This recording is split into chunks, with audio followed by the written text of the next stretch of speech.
Hey everybody, Nick here, and today I got a review for you of this little guy right here. This is the HEADesigns Venom. First off, though, in the name of full disclosure, I want to thank HEADesigns for sending this guy along. Reached out to me, said, hey Nick, we got another product coming. You interested? I said, yeah, of course, I'll check it out. As always, I'm going to talk about the good, the great, the bad, the ugly. Might be a gem, might be junk.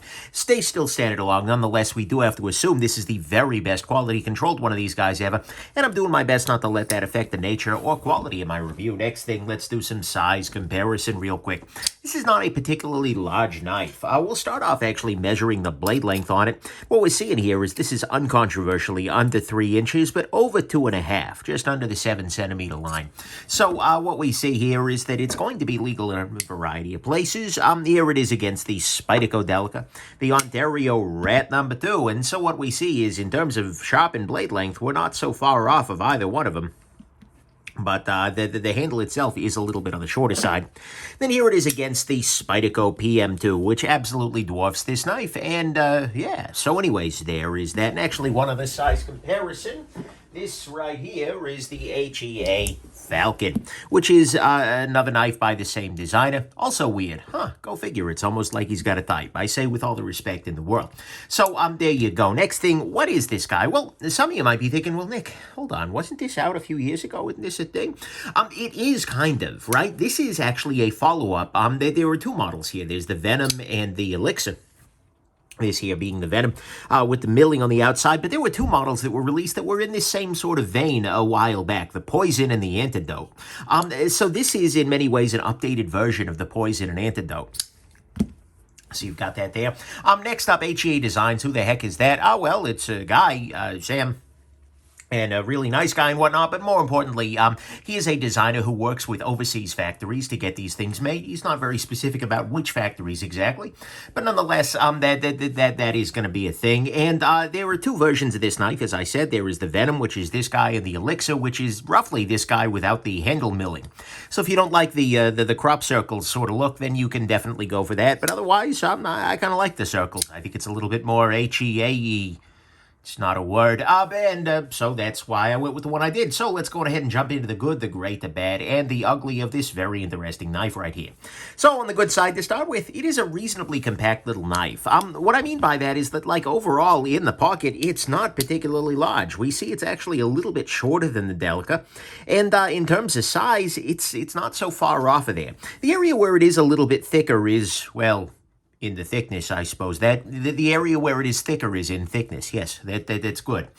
You're learning a great deal from this review already, I can tell. But anyways, it is reasonably compact, certainly when closed in this dimension, in pretty much every way except in that thickness there. Next thing, this has copious amounts of internal milling. We see here is it is milled out on the inside pretty substantially. Watch my disassembly video to get a better sense of that. But as a result, the knife ends up feeling relatively lightweight. It is coming in not quite under the ounce and inch line, in fact, a little bit over it, but it feels, because it is relatively thick and sort of bulbous, you get it in the hand and it still feels relatively light for what you have. It's kind of a very weird thing, but, you know, I do respect the amount of internal milling, and otherwise the balance, which is right about here, would have been way off. So there is that. Speaking of balance, actually brings us to ergonomics here. You know what? They're fine. Is it the perfect ergonomic piece? No, not necessarily. But in my relatively small hands, this works exceptionally well. You know, this keeps you from going up onto the blade. Got a nice little bit of jimping here. This rounding on the top there works very well. Can't argue with the ergos. It absolutely works. Next thing, the action on this guy is great. It's very smooth. It's very reliable. I'm going to go ahead, brace my hand against table here so there's no wrist motion.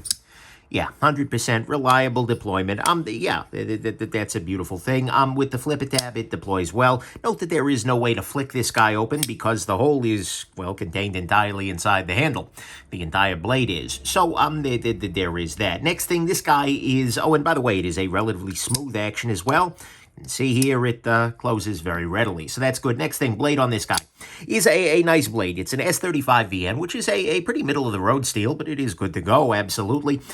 Great steel for everyday carry, and it has comes down to a reasonably thin edge, which is nice, and you know what? The blade works pretty well. And you've got a little bit of a forward flat area, which is very nice for kind of scraping cuts, as well as, you know, a little bit of flat back here, a little bit of belly. The one thing you're not going to be able to do is cut directly down onto a surface part because of this relative relatively prominent flipper tab there. But, you know, as well as the fact that the blade is actually narrower than the handle, which sort of needs to be a thing safety-wise, otherwise you're going to cut yourself back here.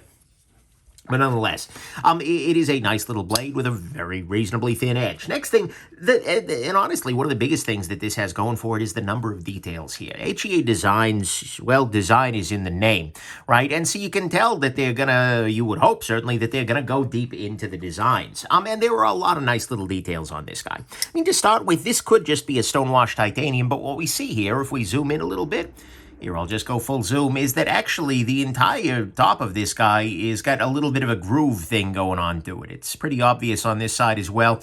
There are grooves here rather than just being flat out blasted or something like that. And it's a little detailed, but it actually does, I think, really improve the thing substantially.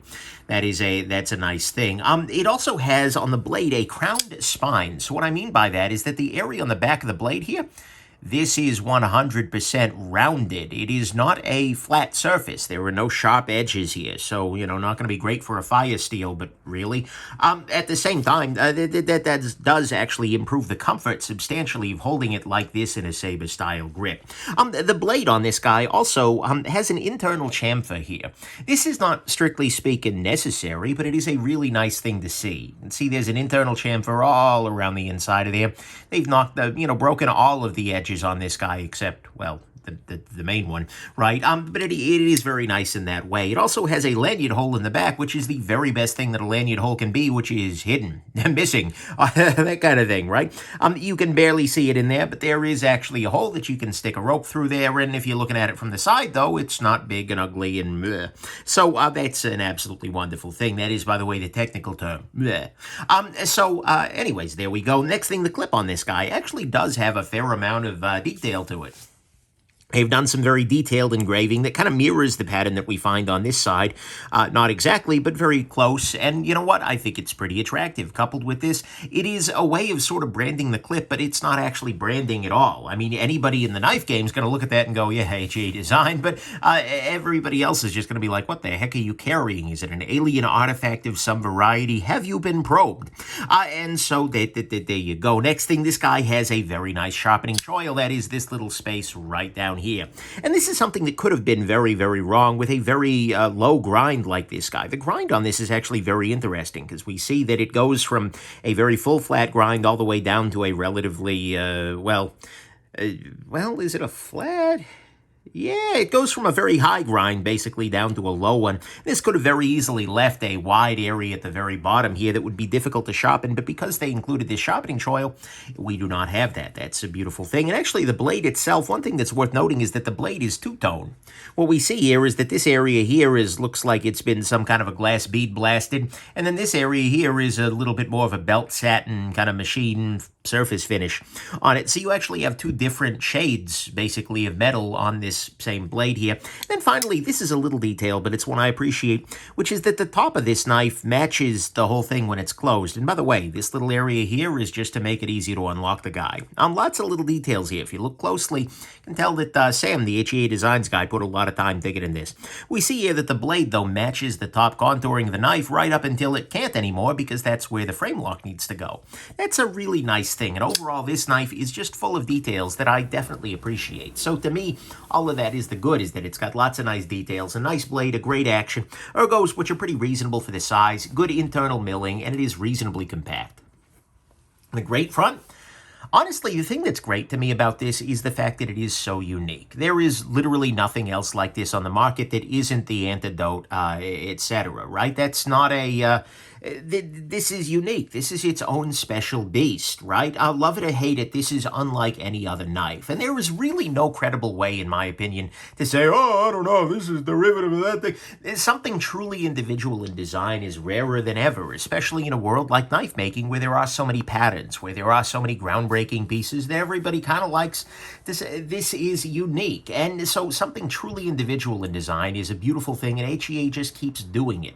And so in a world of the same damn thing over and over and over and over and over and over again, HEA keeps doing things differently. And you know what? I appreciate that and I applaud that. Any artist who is able to bring their own spin consistently to a world that is as, in many ways, overplayed as the knife world, That's a beautiful thing. So to me, that's what's great, is this is absolutely great in terms of the uniqueness here. They have done something very, very cool in a very oversaturated market.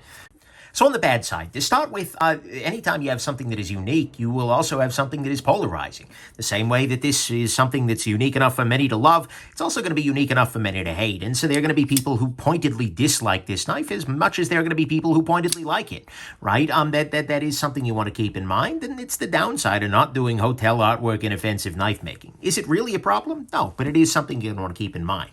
Next thing, this guy is a relatively thick knife. What we see here is that the handles, although they are sculpted, right? And remember, the handles themselves curve out like this. That's very helpful for ergonomics, but it also means that this is just a very thick knife. If we put this guy up next to the PM2, we're going to see that this is actually thicker in the pocket than the PM2. And so as a result, although it's relatively compact in other dimensions, it is definitely a thick boy. And that's something you want to keep in mind. Next thing, this is a knife that has a very big flipper tab. It's actually improved relative to the first generation. What was it? The Antidote and the Poison.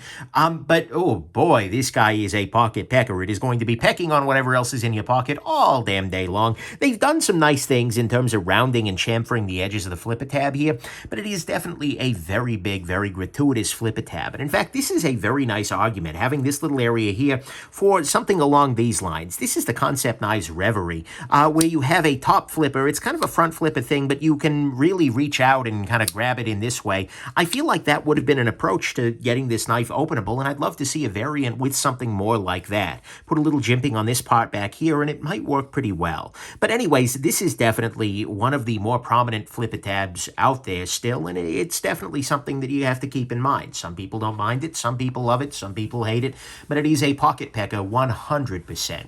Then finally, on the bad side, this is a very pricey knife relative to a lot of the competition. We are looking at $275 here. I'm sorry, $270 for an S35 VN frame lock that is being made overseas.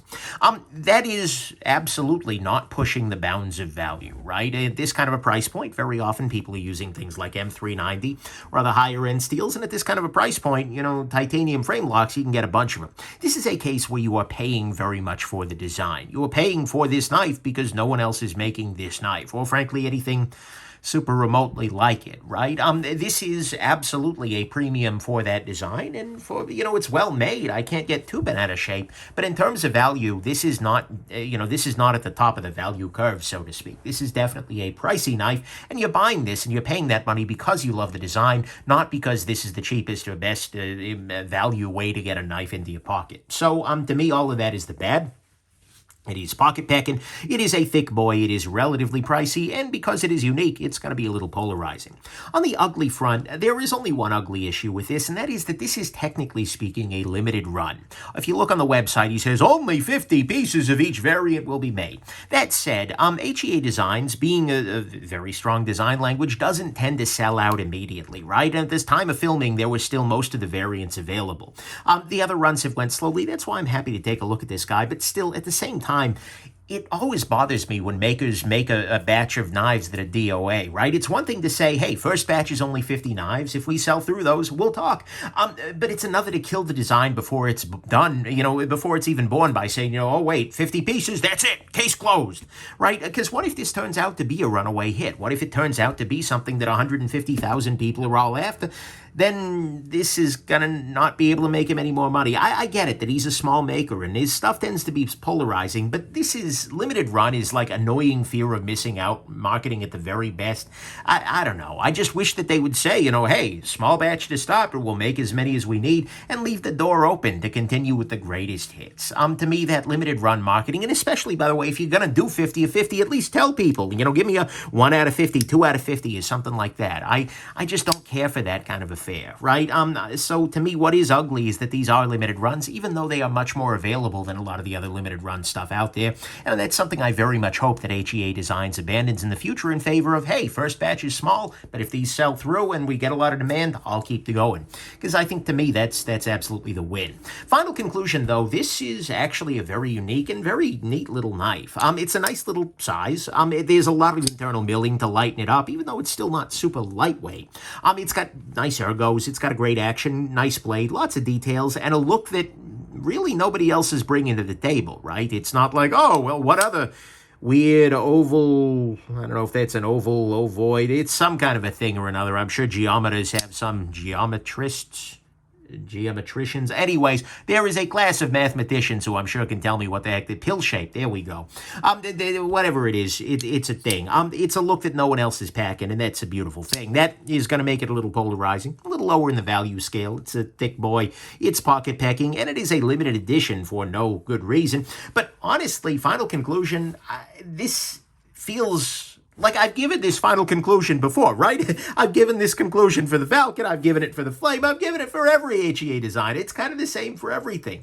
And you know what? That's not a problem. But my conclusion is that there are a bunch of people who have taken one look at this video and are already in the comments, oh my God, if you have taken one look and decided you hate the knife, then guess what? I feel very confident in saying that you should not buy this knife.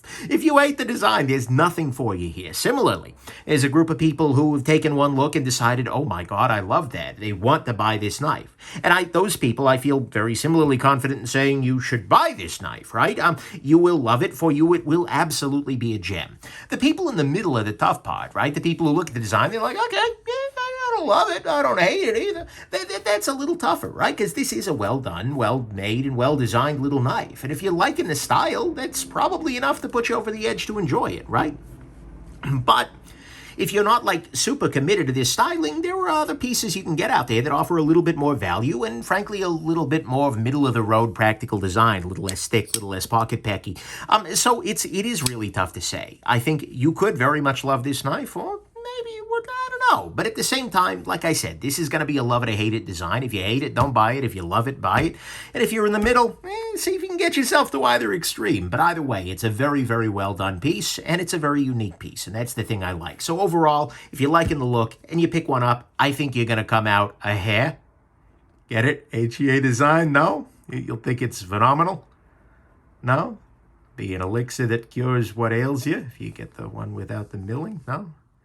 Okay, anyways, hope this has been interesting to you, and have yourselves an absolutely wonderful rest of your day. Bye now.